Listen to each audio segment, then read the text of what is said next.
Howdy, all. I'm Adam, the Renaissance Nerd. We have reached a point here in the summer of 2023 where there are some truths that are coming to light about how I believe, and this is my opinion, and it's an opinion and it's a take that is going to take a few weeks to sort of play out. So this is kind of a part one. Today's video, it's a part one, and we're going to be revisiting this probably for a good month or so as we watch the numbers for summer box office come in and try to understand. At least I'm going to try and understand, and I'm asking you to come with me on this journey. What is the recipe for getting people into getting butts into seats to see a movie now? And with budgets the way they are, and with people hesitant, very hesitant these days to simply go see a movie before understanding what they're walking into. What is the recipe for success? For getting butts in seats and getting legs on a movie? What happens with it? Because this summer of 2023 is a fascinating breakdown considering the contenders for most successful movie, and not necessarily biggest blockbuster, but I say most successful because independent, small movies are a bigger draw, it seems, than the giant blockbuster. I started a theory back in May, which has come to pass, that Disney, with all its power and influence behind its media empire, would have a complete disaster in the summer of 2023. And it's happened.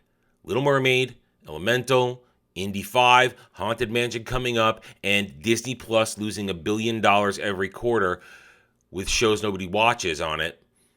Complete and utter failure. They don't make money this summer. Disney fails, and they're not going to make money in the fall and winter either. But now we take that aside. That's over. I was right. We take that aside. Over here,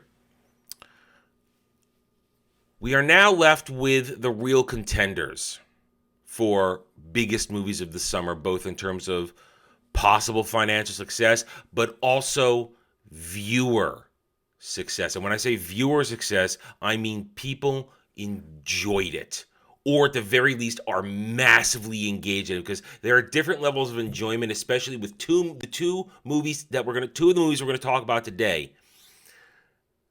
They have real world implications, or at least historical implications, that are fascinating to people. Let's get into it now. No more beating around the bush. We start with Sound of Freedom. That's our independent contender. Sound of Freedom came out of nowhere. $14 million budget, barely any marketing, limited release in theaters. And what's happened? It's made $100 million. And the question now is not, is it a success? Because it is, based upon the fact that it only needed $40 million to get to break even. And since then, it's been in full profit mode. How far will it go? How far will Sound of Freedom go? Because people are engaged. And remember I say that. People are engaged. I'm going to come back to that. Following up Sound of Freedom, Mission Impossible Dead Reckoning Part 1. Now, Mission Impossible Dead Reckoning Part 1, as I've said as most recently on last week's roundtable, its giant budget of $290 million plus whatever marketing was topped on there. So it's way over $300 million, putting it in, unfortunately, Dial-Up of Destiny and Little Mermaid territory for break even and profit. Mission Impossible, it's had a rocky start. And it's got a very long road to go to get to profitability. But here's the thing. People love it. They're engaged with it on multiple fronts. Again, notice I said engaged with it. Going to come back to that. I was last week. This is going to be week 2 of it. By Sunday on the roundtable, we'll have some more numbers, and we're gonna talk about this more heavily then. Mission Impossible. We're going to come back to that. So remember, people are engaged. Barbie. We have no weekend numbers. We do know its Thursday nights were $20 million. It's already pulled in $20 million. It is said it could hit as high as $100 million for the weekend premiere. Barbie with a $145 million budget. Barbie will probably make money. It's going to have a strong opening weekend. By next week, it'll probably break even. But then what happens? Because here's the thing. Barbie, people are going to be engaged with Barbie, but they're engaged for the wrong reason. There's a lot of controversy surrounding Barbie. Mostly because many trusted voices, and when I say trusted voices, I mean YouTube reviewers who are not paid shills. Many are saying its hyper woke feminist agenda is frankly revolting and eye-melting. Barbie's going to have a stronger movie because it may be the spectacle movie that I thought Flash was going to be. And I've said Barbie would be a spectacle, but it may indeed prove to be the spectacle movie that gets a giant boost in the beginning. But are people going to be engaged for the right reason? Notice, again, I said engaged. People will see it, curiosity at start, but then the engagement will change based upon the reflection of its messaging. And is its messaging overriding its possible entertainment value?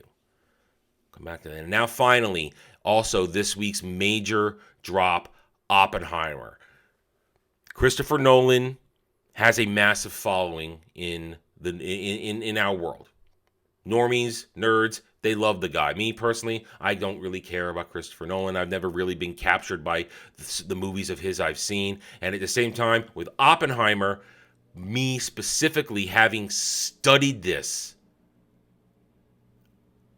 I'm not personally interested in this movie. Not because I think it's going to be bad, just because I know what happens from the history, because I've studied it. I personally do not need to see it represented on the screen.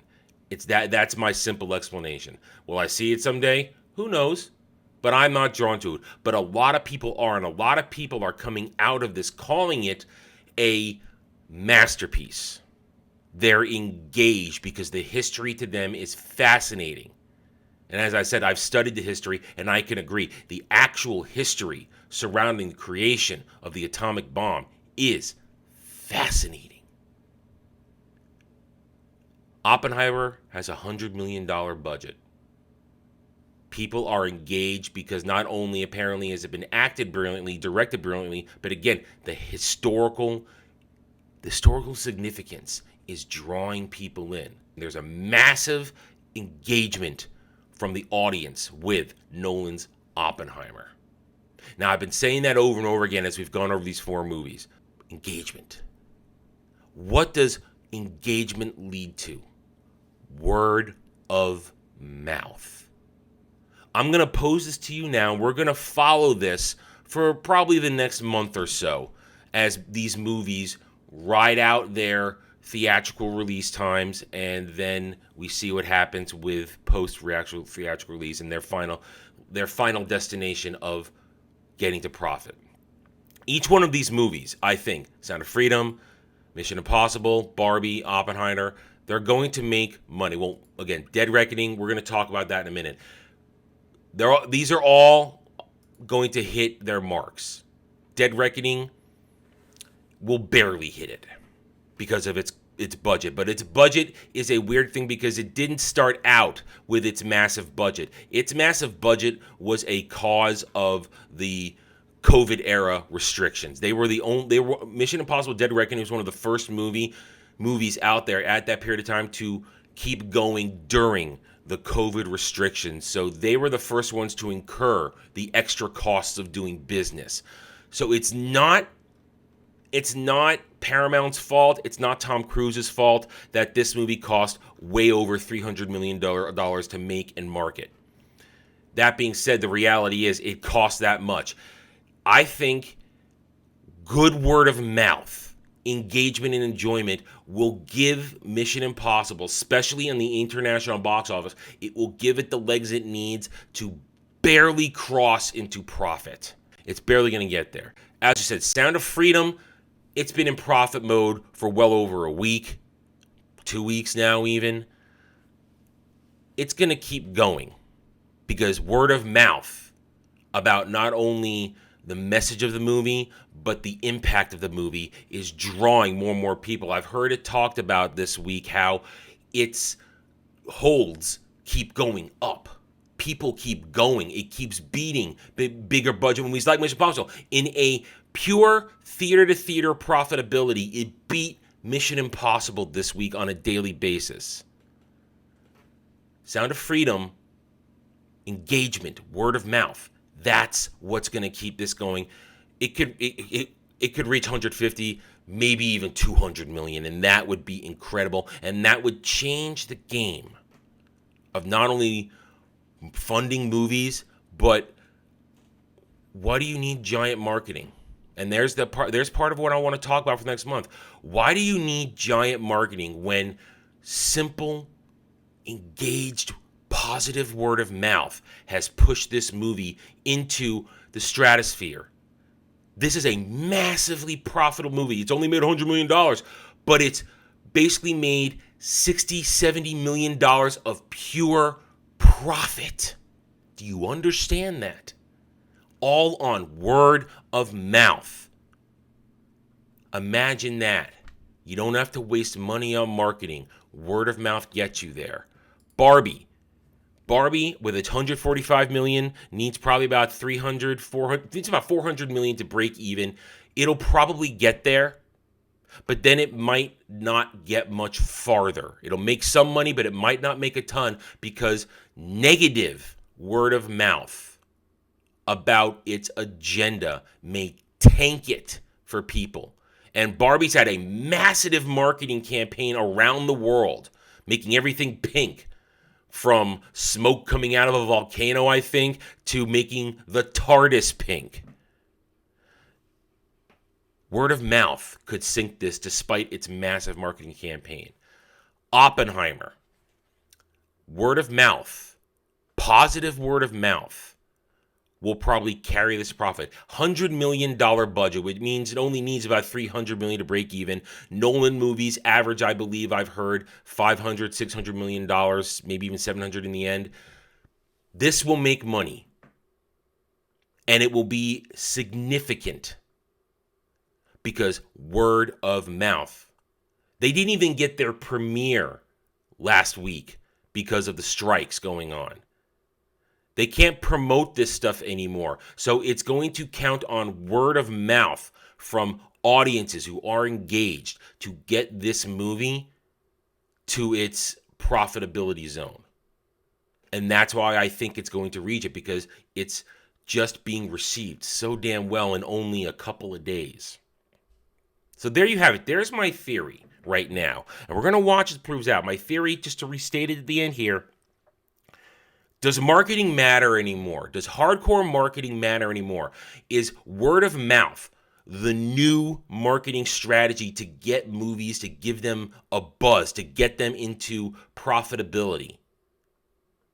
I think word of mouth is the future, especially when you take into account, like I said, Sound of Freedom, which was a crowd-funded movie. Angel Studios crowd-funded the production. That sounds like Iron Age to me. Going to the people, going to the customer to get money to make something they want to see and they want in their hands. Walk with me on this. We're going to see where it goes. It's going to take a month or so because we have to see how big the legs, how big the strides are for Sound of Freedom. Mission Impossible needs those legs. Oppenheimer and Barbie. Will Barbie get cut off at the knees because of its own agenda wrapped up in it? All right, I'm done. Thank you for watching this video. If you enjoyed it, a like would be very much appreciated. If you are new here, I invite you to subscribe to me right here on YouTube, where I hope to earn your trust and support using facts and logic, because facts and logic do not care about whiny fifis. Hit the notification button, share my videos if you like what I'm preaching. By all means, leave a comment. Love to hear from you, passionate fans of stuff. I care what you think. I do not care what the stands, the SJWs, the fake fans. I don't care what they think, because 201, they're all cowards behind keyboards. And I'm sure somebody will be triggered by this. That'll make me feel good. Thank you again for watching. Take it easy. Thanks for watching, everybody. If you'd like to reach out to me, please email me at theranernerd@gmail.com for all channel business purposes. I am on Twitter now, mostly for promotion and sharing of videos, maybe a little shit stirring here and there, who knows, at @theranernerd. You can also find me at the Geeks and Gamers forums under @ROAS, and you can see me on Rumble and Odyssey under the Renaissance Nerd. Thanks again for watching. Take it easy.